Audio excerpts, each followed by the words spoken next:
Ya, sahabat yang dicintai Allah, jangan salah. Kita bukan di istana, kita di benteng. Benteng Ajlun, ya, benteng yang dibangun oleh Salahuddin. Ini salah satu bentuk kekokohannya benteng ini. Ini ada menara, digunakan untuk mengawasi area yang ada di seputar. Mungkin kalau sahabat bertanya, kenapa Salahuddin Al-Ayyubi membangun benteng di lokasi ini? Kita bisa lihat di sini. Jadi benteng kita yang sedang ada itu ada di sini. Jadi ini peta ya. Ini Laut Mediterranean. Ini sekarang berada Syria, Damaskus. Ini Lebanon. Ini Urdun. Ini Palestina. Ini Mesir. Sini Baghdad. Jadi Ajlun ada di sini lokasinya. Center. Jadi satu alasannya kenapa dibangun di sini oleh Salahuddin, karena ini menjadi lokasi yang ada di tengah. Center. Tengah antara Damaskus, tengah antara Al-Quds, tengah antara Baghdad, tengah antara Amman, Mesir, bahkan ke Mekah. Dia ada letaknya di tengah sini. Untuk mengontrol segala apa yang ada di seputaran. Apalagi kita tahu pada masa itu kekuasaan ada di Damaskus dan di Kairo, di Mesir ya. Jadi ini letaknya untuk mengontrol semuanya. Dan nanti kita lihat di belakang ini ada menara namanya Menara Merpati. Bagaimana dulu merpati-merpati digunakan untuk mengirim informasi. Dan karena ini letaknya ada di sentral, kita bisa dengan cepat mengirim berita dan menerima informasi. Kita akan ke puncaknya, ke puncak dari benteng ini. Ini ada di sekitar 1250 meter di atas laut ya. Jadi relatif tinggi sekali. Nanti kita akan ke atas, dari atas itu kita akan bisa melihat semua. Kita akan melihat Baitul Maqdis, yang jaraknya dari sini Masjidil Aqsa itu kurang lebih hanya 30 km. Kita bisa melihat Yarmouk, kita bisa melihat dataran tinggi Golan, kita bisa melihat Tiberias, kita bisa melihat laut Sungai Urdun, dan kita bisa melihat arah yang menuju ke arah Mekah. Kita akan naik ke atas.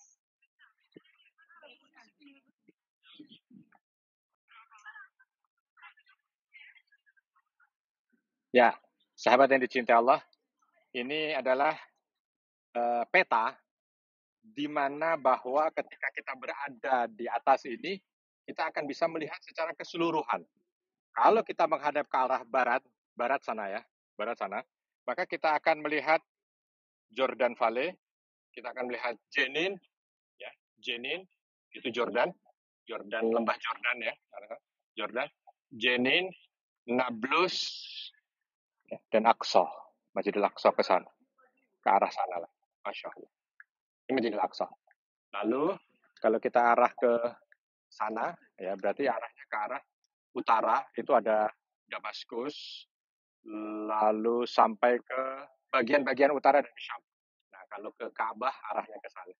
Jadi kalau kita menghadap ke sana, ini ada arah kemana kita menghadap menuju ke arah Ka'bah, kiblat, kita sholat.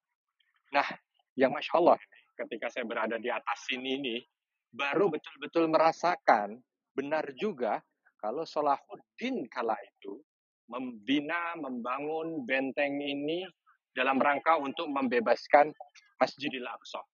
Karena memang semuanya dari sini terlihat. Ya, semuanya dari sini terlihat. Dan memang kalau kita lihat daerah di sini ini daerah yang Masya Allah. Karena satu, daerah ini daerah tinggi. Sehingga dari segi suhu mendukung. Yang kedua, daerah ini dilingkari dengan hutan-hutan yang sangat lebat lagi. Sangat lebat. Ya, yang tidak, mungkin kalau bahasa kita, tidak semua daerah Syam itu hutannya lebat. Ini lebat. Sehingga untuk segala aktivitas makan bisa disupport dari sana. Nah, ditambah lagi, di sini ada Gunung Hitam namanya. Itu gunung di mana penghasil besi. Dekat dari sini. Salahuddin kala itu banyak mengambil besi dari situ, digunakan untuk membuat besi, pedang, tameng, apalagi baju besi dan lain sebagainya, tombak ya, yang digunakan untuk perbekalan menuju peperangan yang ada di Hittin. Hittin ada letaknya di sana. Ya, Hittin ada letaknya di sana. Kurang lebih dari sini, kurang lebih sekitar juga 30 km untuk mencapai ke Hittin. Ya, dan ini adalah markas yang digunakan oleh Salahuddin Al-Ayyubi untuk bisa menaklukkan dan membuka kembali Masjidil Aqsa dari tentara salib. Sahabat kalau bisa melihat di atas, ini ada kubah yang dibangun dengan seni tinggi. Di mana itu letaknya? Ini seni dan arsitek tinggi ya. Karena kubah ini dibangun tidak ada tiangnya. Jadi ada kubah di tengah, kubah menggantung kalau orang nyebutnya yang ada di benteng ini. Jadi ada kubah menggantung di situ, dia tidak ada tiangnya. Dan kalau kita lihat masih banyak burung merpati, sahabat. Dan ini burung merpati yang masih asli, dulu dibudidayakan oleh Salahuddin Al-Ayyubi. Gunanya merpati ini untuk mengirim berita. Berita ke Damaskus, berita ke Baghdad, berita ke Mesir. Dan sampai sekarang masih ada.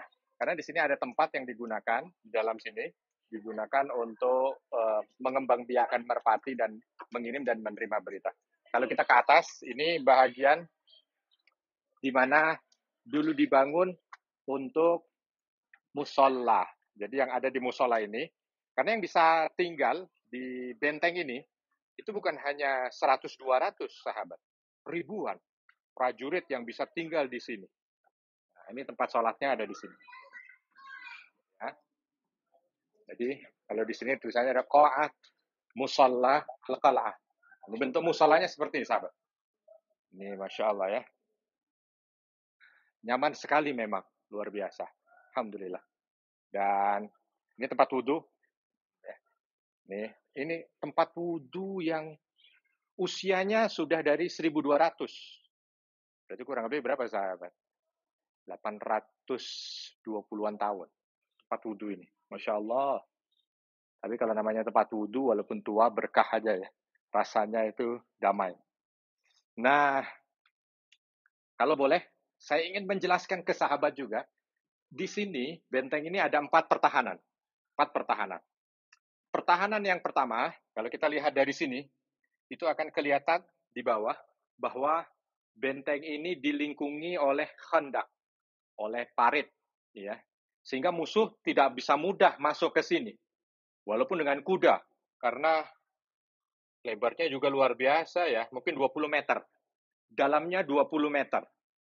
Nah, fungsinya digali ini pertama, itu batunya bisa digunakan untuk membuat benteng ini, dan sisanya dibikin seperti sungai mengelilingi benteng.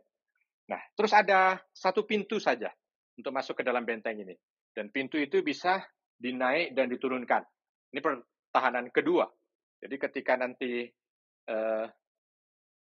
musuh mau datang, pintu diangkat. Ketika berhasil lagi untuk masuk, maka ini, seperti ini contohnya. Ada tempat untuk mengintai. Jadi dari sini langsung dipanah. Nah, gitu. Yang dari sini bisa banyak memanah, sedangkan yang dari sana tidak bisa melihat ke arah sini. Ini yang ketiga. Yang keempat ada menara. Ada 4 menara yang di atas. Itu di setiap menara ada manjanik. Yang manjanik itu bisa melemparkan bom. Ya. Menara ada yang paling pucuk, kelihatan kita ada 4 menara, ke-4 penjuru. Nah, ini memang menunjukkan bahwa benteng ini, benteng yang dibangun dengan strategi militer. Di sini letaknya. Nah, jadi kalau kita menghadap ke sana, ini menghadap ke kiblat. Kiblat di arah sana. Ya, kiblat di arah sana. Jadi mungkin kalau boleh kita buat ilustrasinya, ya, seolah nanti imamnya itu berada di sini. Langsung mengarah ke arah kiblat ke sana, ya. Jamaahnya ada di sini. Sholat di sini. Ini untuk menunjukkan bahwa memang benteng ini, saya beberapa kali masuk benteng. Dan ketika saya masuk ke benteng ini memang lain, sahabat. Selain memang benteng ini dibangun pertama kali oleh pejuang Islam yang membebaskan Baitul Maqdis, dan memang benteng ini tidak ada unsur lain kecuali ketauhidan. Termasuk diantaranya tempat sholat ini ya. Itu masuk benteng ini, walau saya yakin, kalau saya masuk benteng ini tengah malam pun, saya mungkin tidak akan merasakan takut atau apa. Dan memang kenyamanan bisa dirasakan dari pertama kali melangkah benteng ini. Kita mutar lagi. Ya, sahabat, eh, tempat ini adalah tempat di mana dulu oleh seorang pejuang Islam, Ruknuddin Baibars, Sultan dari Mesir, yang bisa menghalau Mongol ya, di perang Ainun Jalut. Nah, ketika beliau memakmurkan tempat ini, benteng ini, maka benteng ini digunakan atau tempat yang saya berdiri sekarang ini digunakan oleh beliau untuk sekolah, sekolah tip kedokteran. Ya, Masya Allah. Di tahun itu 1280 ya, kurang lebih beliau sudah menaruh perhatian pada ilmu pengetahuan. Dan ilmu pengetahuan itu adalah ilmu pengetahuan yang sangat dibutuhkan di masanya karena memang Sultan Baibars memahami betul kalau serangan Mongol itu akan betul-betul berbahaya, akan banyak yang jatuh luka, ya dan mungkin juga luka itu kalau tidak segera diobati akan banyak membuat tentara kaum muslimin syahid, maka dibuatlah ini kuliah bukan mendatangkan dokter tapi mendidik tentara pada masa itu bisa memahami ilmu kedokteran atau orang yang ada di sekitar sini ini untuk memahami ilmu kedokteran dan digunakan tenaganya, tenaga profesionalnya untuk bisa menjadi tenaga medis, mengobati. Ini menunjukkan betapa eh, sang sultan kala itu sudah punya pemikiran yang visioner. Ya, bukan hanya sekedar, ayo gimana caranya bisa perang, tidak, tapi segala strategi yang ada di seputarnya itu bisa juga dipenuhi. Begitu.